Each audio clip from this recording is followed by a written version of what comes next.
kuha tayo ng saluyot sa aking garden. O, diba? Yan ang aming pinagkakita.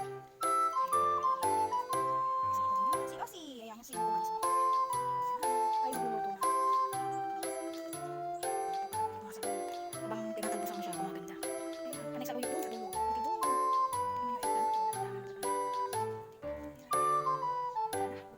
Ito na guys yung ating nakuha saluyot. Kasama niya. Ito yung kasama niya guys. Sitaw. Yun na nga habang nagmukha tayo ng saluyot, napakuluan natin ito. Meron tayo dito natin ang bangus na peso. Pero ito natin yan guys. Pakuluan pa natin ng konti. Tilalagyan na natin yung sitaw. Ayan, ready na yan. Ilagyan na natin yung sitaw. Ayan, hindi tayo dahil marami tayong saluyot. Susunod na araw yung pakbet. Ayan, pakuluan lang natin yan guys. Ayan, ang ating pagkiraan. Balutuin. Tapos ulan natin doon.